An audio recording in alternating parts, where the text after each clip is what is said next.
So what we have to do to finish this unit on atoms, and this is section 3, is that we have a big bit to talk about. So this is section 3. This is really the second video, part 2, is we do have to talk about our little man here, Avogadro, and his special number.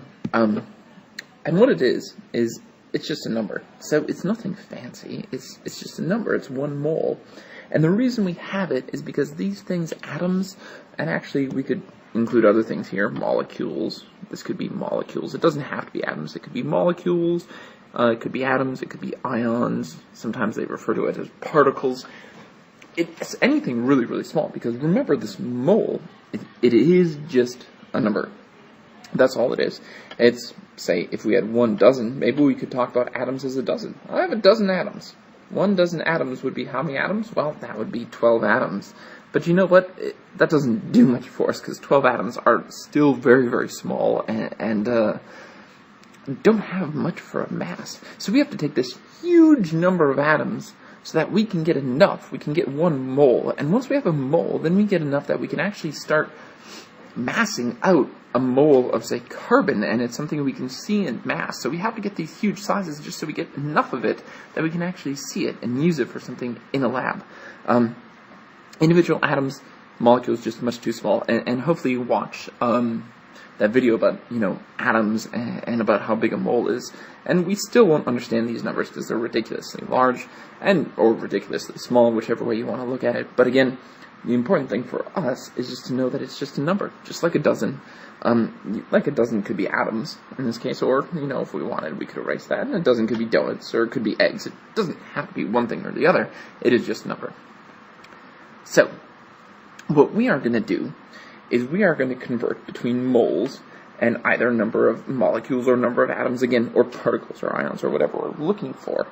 And what we're going to do is we're going to set this up as conversion factors. So just like we did our unit conversion just so little ago, now we're going to do conversions, but we're going to use, again, 6.02 times 10 to the 23rd.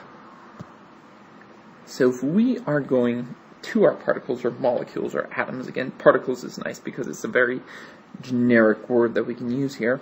We will use our number like this. We'll put the unit we want on top, the particles, the atoms, the molecules, the 1 mole on the bottom. But again, 6.02 times 10 to the 23rd is always the number for 1 mole of substance.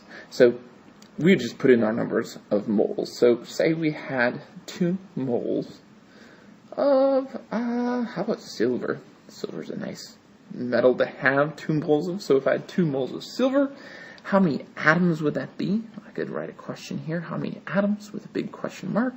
Well, here's my conversion factor. So again, I'm going to set this up as a dimensional analysis problem with my boxes, because we can write it that way, but I like my boxes to keep everything straight. So I know that 1 mole of silver is 6.02 times 10 to the 23rd atoms of silver. And so what I'll do to solve this is I'll just multiply the numbers in front. The 2 times the 6.02, that would give me 12.04, and then I'll tack my exponent on the end. So don't worry about having a crazy exponent. We can just bring that along. So 2 times 6, we get 12.04 times 10 to the 23rd. If I wanted to put that into standard scientific notation, I'd move this decimal up 1 place to get 1.2. That got 1 place bigger. This would have to get 1 smaller, so I'll drop it down to 22. Oh, I'm sorry, 1 place bigger, so 24. So that's all we do, but one thing we want to recognize is that this could be silver again, but I could just change that to a C, and I'm solving for 2 moles of carbon. And look at, notice it's the same number for my atoms of carbon and 2 moles of carbon. But wait, we can change it again.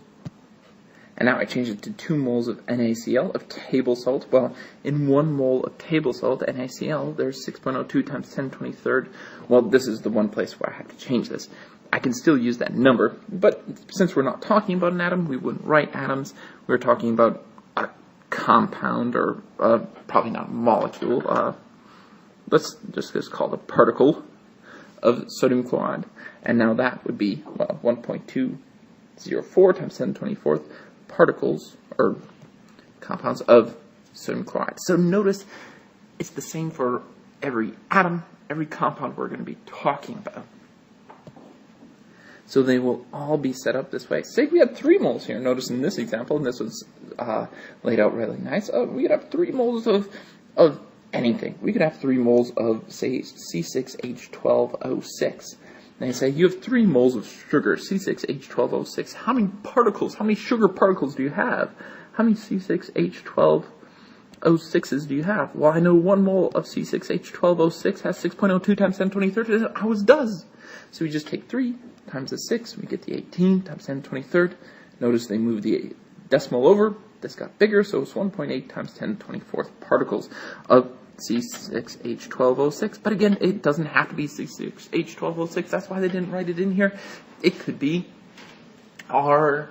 It could be moles of water. It could be moles of silver, of gold, of any small particle we're talking about, if we want to convert it between moles and particles. So here's another example. Notice we don't have to use whole numbers either. We would want how much is 3.6 moles of sulfuric acid. This should be written H2SO4. Well, 3.6. I know in 1 mole of sulfuric acid, there's 6.02 times 10 to the 23rd. So notice the same number all the time. Just multiply it through. We get 2.17 times 10 to the 24th. And just know that we could go the other way too. We don't often do, but we could. So if we have the number of silver atoms, and we want to convert to moles of silver, well, now we're just going in the other direction. We want moles on top because that is the unit we want to solve for, is moles of silver.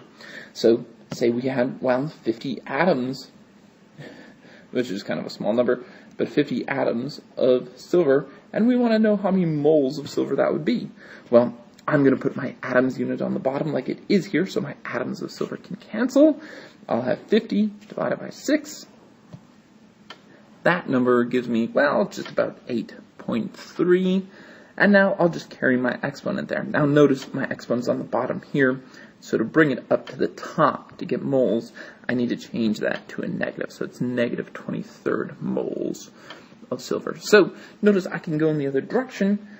Really, I just have to remember to flip my conversion factors. So again, the units I'm getting rid of are always on the bottom. They cancel with what's up here. And the units I want are always on top so that I finish with them here. So we've done this. We've converted between moles. And again, either forming the units or particles or molecules or atoms, whatever we need. And again, if we're going to them, then we're going to have 6.02 on top. Divide by the number of moles. If we're going back to moles, well, moles is going to be on top because that's the unit we're solving for. So if we're going in this direction, from my atoms to my moles, moles would be on top, of course, because that's what I want. If I'm going from moles to atoms, well, then my 6.02 is going to be on top because that, again, is the unit I want. But notice, there's something we haven't talked about that's over here. And actually, to be completely honest, this is really the part that we care about. This is interesting, and occasionally we'll do these calculations, but really what we want to do is we want to take a mole of compounds and be able to convert it into an actual mass. So we can know how much to actually measure out, because chemistry is a very practical science. It's not that theoretical. We actually want to get in the lab and do something. And so we need these numbers in grams. So we need to have a way to relate between grams and moles. Well, so now we're going to need something else to do that other conversion. And what we'll need is what we call the molar mass. And so it's the atomic weight of an element. The atomic weight of an element expressed in grams is the mass of 1 mole of that element. So what exactly does that mean? That's kind of not worded the cleanest. What it means is, remember this number, that relative atomic mass that we looked at in the last section. So notice, again, for lithium it is 6.941. For carbon it is 12.011. Well, we said those were calculated in atomic mass units. Well, guess what?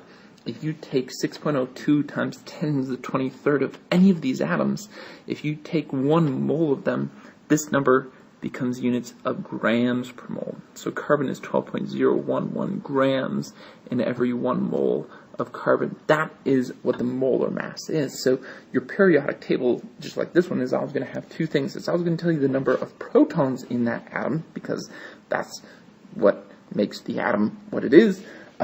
But it also is always going to tell you the number of grams in 1 mole of that substance. That's what this other number is. So notice oxygen is, we can zoom in there, because oxygen, whoa, maybe that's too close in, sorry. get back here. So let's take a look at some of these here. So if we look at oxygen, notice oxygen is 15.999 grams of oxygen in every 1 mole of oxygen. Now notice each of our elements has a different mass because they're different size. They have different numbers of protons and neutrons, so they will have different masses. Chlorine here is 35.453 grams of chlorine in every 1 mole of chlorine. So whereas mole is a number, and 1 mole of any element has the same number of particles, well, those particles are different sizes, so they all have different masses. But notice what these are now for us. These are going to be our new conversion factors. So notice in this one, if we have the number of moles and we want the mass in grams, well, then we're going to find that molar mass off the periodic table, put the grams on top because that's what we want, moles on the bottom because that's what we're canceling. So if I want 3 moles of magnesium, or if I have it, and I want to know what the mass of that is, well, I have to look up the molar mass of manganese. So, sorry, not magnesium, manganese. So let's go back and see if we can find that here.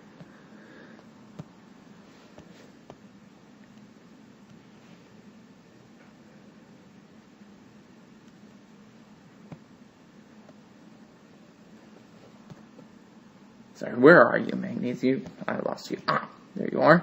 So 54.938. That is where this number is coming from, 54.938. So notice they cut it off a little bit. They cut it off at tenths, which again is probably going to be okay for most of our calculations, but that is grams per mole for manganese. Notice we could do this conversion in the reverse as well. So I had 50 grams of manganese, and I want to know how many moles of manganese I could have. I have 50 grams. How many moles of manganese? Well, the conversion factor hasn't changed. I just have to flip it around because now I'm getting rid of grams. So my 54.9 grams of manganese goes on the bottom. My 1 mole of manganese goes on top. And now I can solve it. 50 divided by 54.9 is, well, approximately 0.91 moles. So again, we can solve it either way. It just depends on finding your conversion factor from the periodic table and putting it in correctly, canceling out the units you don't want, solving for the units you want.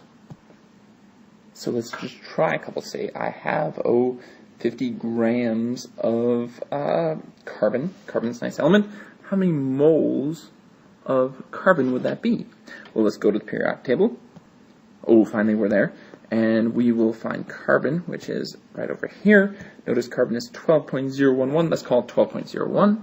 So it is 12.01. It'll be essential to remember the units. That's always going to be in grams per 1 mole. Now I just have to put it in right. I actually want moles on top because that's what I'm solving for, and I need to cancel grams. So I'm going to take this conversion factor and flip it around. 1 mole on top, 1 mole of carbon is 12.01 grams for carbon. So 50 divided by 12 is approximately, well, 4.2 moles of carbon. Notice if I had 50 grams of something else, say I have 50 grams of lead, well then, and I want to know the number of moles of lead that is, well notice these are different elements, and those different elements have different masses, so I'm not going to have the same number of moles. I'm going to have to look up the molar mass of lead. Lead, as we'll see here when we find it, is a pretty massive compound. It is 207.2 grams per mole. So I'm going to put in my 207.2 grams. Notice I'm putting it on the bottom because I'm trying to get rid of my units of grams. And that is always in 1 mole of lead. That is the mass of 1 mole of lead. And that gives me 0.24 moles of lead. So notice 50 grams of carbon, 50 grams of lead, they're the same mass, but there's different numbers of moles and hence different numbers of particles in those samples. Now notice this can get more exciting because we don't have to limit ourselves to elements. We can go and start looking at compounds. So this is saying we are given 2 moles of water. What is going to be the mass of that water? And it says, hey, just plug in that conversion factor. Well, where did they get this? Because water, last time I looked, was not on the periodic table. But I do know the formula for water, H2O. So where's this 18 grams coming from? Well, let's take a look. If I look on the periodic table, I'll notice that hydrogen has an atomic mass of 1.008. Oxygen is 15.99.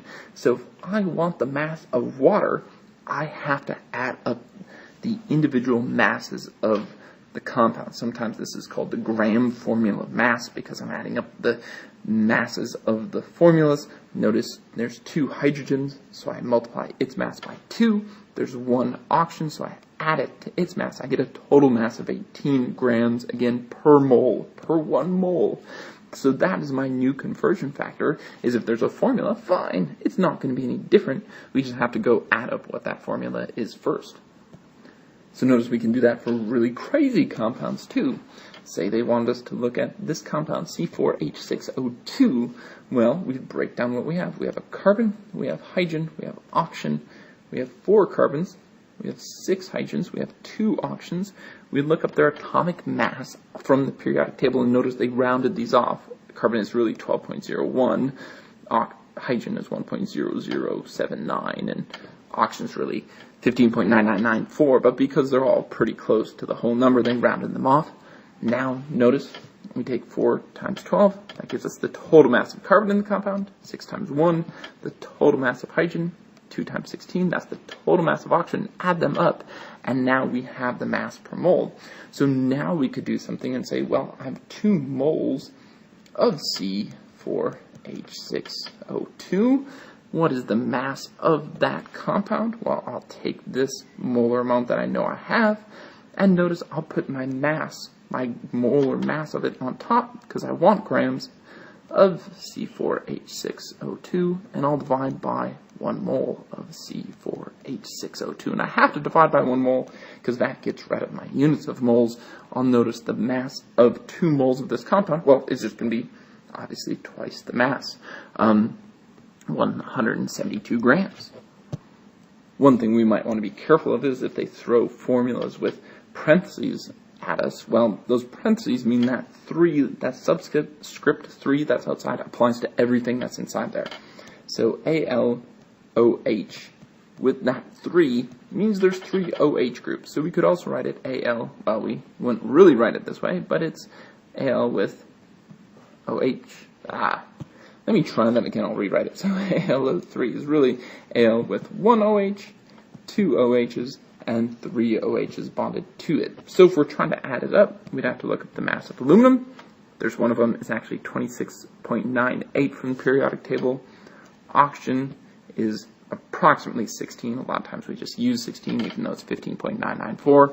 There's, notice, 1, 2, 3. That's what this is telling us. 3 of those. And we also have 3 of our hydrogens. So we'd add those all up, and we get something about, approximately 78 grams per mole is the mass of our aluminum hydroxide compound there. So remember, these formula masses are the same either way we write them. This is actually, I don't know why they don't include it, this is for sodium. This is the molar mass of sodium. And which way, this means the same either way we write it. It is 23 grams in 1 mole of sodium, or we could say 1 mole of sodium is 23 grams. That is what our conversion factor is telling us. So whichever way we use it just depends on what we want and where we're going. If I start with 100 grams of sodium and I want to solve for moles, well then I'm going to use the conversion factor in this manner, because I'm going to get rid of my mass and I'm going to solve for a molar amount. I want my moles on top. So again, what we want and has to be on top. What we're getting rid of has to go on the bottom so that they cancel out. So here's a chance where you can try to solve some. It says how many moles of sulfur dioxide are contained in a 0.15 gram sample of it. Okay, so try setting it up. So pause the podcast, look up the molar mass of sulfur dioxide, and see if you can't solve it. Okay, so you're always going to start with what you know, so that's why I'm putting the 0.15 grams over here. On the other side, I'm going to put what I'm solving for, moles of sulfur dioxide. Now, I do have to know what type of conversion factor I'm looking for. I know I'm looking for the molar mass. That is on the periodic table. I looked up the mass of sulfur on the periodic table next to me. It's about 32, well, it's 32.06. I'm going to cut off at 32. And there's 2 oxygens. So I'm going to add it to the mass of 2 oxygens, so sulfur dioxide, oxygen is 16. So we're going to get a total mass for that compound that's approximately 64 grams per mole. Okay, so I have grams, I'm going to moles. Grams here has to go on the bottom to To get rid of that unit, my 1 mole of sulfur dioxide goes on top. So here's what I get, the 0.002 moles of sulfur dioxide. And actually, if I go down here, I think they have it, and they can probably write a little bit clearer than I can. So notice first we calculate the molar mass of it, that's what we did, and then the 0.15 grams divided by that molar mass, so our grams units cancel, and we get that answer of 0.002. And now, of course, we can solve the other direction with that same compound. So now we are starting with moles, 0.015 moles, if you read this problem, of sulfur dioxide. And now we want the mass of that, 0.015 moles of sulfur dioxide. Well, again, we're going to need that same molar mass, which was 64.1 grams as they added up. This time, though, I want grams, so my 64.1 grams of sulfur dioxide goes on top. My 1 mole of sulfur dioxide goes on the bottom. Notice my moles of sulfur dioxide cancel. I'm left with an answer in grams. 0.015 times 64.1 gives you that answer of just about, 0.96 grams of sulfur dioxide. So we want to make sure we also have our units and our label so we know what our numbers are. Here's just another example. Mass of water, solving for moles of water. Notice it's the molar mass of water, where they get adding oxygen to 2 hydrogens, you get 18 grams per 1 mole. Moles on top because that's what they're solving for. So these ones I'm not going to write out, but I'll just show you a couple more examples. So moles of magnesium, now we're going back to talking about atoms. So now we're going atoms to moles. Remember, if we're going atoms to moles, that's when we need Avogadro's number. We need our molar mass if we're going from grams to moles. So remember, we have a mole train, right? A conversion. Mass, we can turn mass into moles, and we can turn moles into atoms, or again, that could be molecules or formula units. Okay, anytime we're going between these two, this requires Avogadro's number. This requires the 6.02 times 10 to the 23rd. This is where we have to look at our molar mass. Okay, so we don't want to get those confused. Sometimes people get those confused. Moles is always what we convert through. That's kind of our central unit. But atoms are on one side, mass is on the other. So you can see that it could be possible to take atoms and convert atoms to moles and moles into mass, which we'll do here in just a moment. First, though, let's look at the examples they have here. So we're going from moles of magnesium atoms. Notice we'll need to cancel that atom. So notice they put 6.02 times 10 to the 23rd on the bottom. So your atom units cancel, you get an answer in moles. And again, that's for moles of magnesium, but again, it could work for moles of that amount of any compound, because we always use the same number on that side of our conversion. How many molecules are in 4 moles? Well, now we want molecules. Again, if we want molecules, if we want any small particle, we're going to use 6.02 times 10 to the 23rd. So notice what they do. They take the 4 moles, they multiply it now because that's what they want. They want the molecules, they want the small piece, they want moles to cancel. 2 more examples here to just talk through, and I'll show you them so you can follow through or pause it to see how they did this. They want moles and 28 grams of carbon dioxide. So the first thing was find that gram for the mass of carbon dioxide. They added up the pieces to get 64. Now they want moles, so they're getting rid of grams, so that grams amount goes on the bottom. We end up in moles. Now here's the reverse. We want mass of 5 moles of iron 3 oxide. So again, we have to add up the gram-forming mass of this compound. It's a big compound, but we look up these numbers from the periodic table, 55.6. There's 2 of them, so let's multiply by 2. 3 oxygens, so let's multiply by 3. Add it all up, you get 159.2 grams per mole. This times you want a mass, so the mass amount goes on top, the mole amount on bottom, so moles cancel, and we end up with the grams of iron oxide. So now, like we said, it is entirely possible to go from one of these units, say grams of carbon, all the way to the number of carbon atoms. So we could take a certain mass of carbon, mass it out in the lab, and then we can solve for how many atoms, which is what we'll do in lab. Let's see what the calculation will look like here.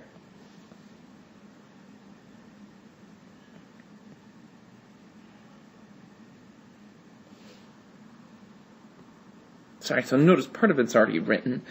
We have our conversion factors, and they're actually already set up in the right direction, which makes this a little bit too easy, but that's okay. We'll go with it.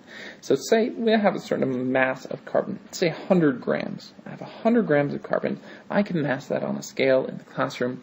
I want to see how many atoms of carbon that is.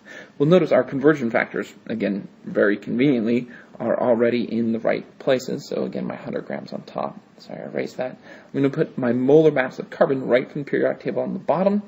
That converts it to moles. We've done that a bunch of examples now. But now that's the trick. I'm going from grams to moles. And now, instead of just writing down my answer and doing the next thing, I'm going to combine these steps together. And notice atoms is going on top because I'm trying to convert all the way over to atoms. And it's 6.02 times 10 to the 23rd carbon atoms in every 1 mole. There really should be a mole there. I don't know why they left it out. But notice what we have. We have a multiple step conversion. But we always have to go through moles for these. And that's going to be true throughout the course, as well as convert things into moles before we convert it to something else. So grams of carbon cancels with our grams of carbon, moles of carbon with our moles of carbon, and now we can solve for the individual number of atoms in 100 grams of carbon. What I'm going to do is just multiply my numbers. So I'm going to have 100 times 1 is just 100, divided by 12, and then times 6. And again, I'm going to leave my exponent off to the end. That gives you approximately 50.18, and then throw in my exponent times 10 to the 23rd carbon atoms, or atoms of carbon if you like. We'll make this number a little bit smaller. That means our exponent needs to get one place bigger, so it's 5.0, I'm going to call it 2 times 10 to the 24th carbon atoms. So that's where we want to go with this. We want to be able to do conversions from grams to moles primarily, and from moles to grams as well, but also have the option of taking grams of carbon, converting it all the way to atoms, or going back in the other direction. So if you want, this is very helpful while you're starting these problems, is to have this written down and to follow the arrows of where am I going. I'm starting with, say, grams. I want to get over to molecules, first into moles. How do I do that? Well, moles needs to be on top, and I need to find the right number of grams from the periodic table to put on the bottom. Then from that, if I'm still going there, my Avogadro's number will be on top with moles on the bottom to cancel it out.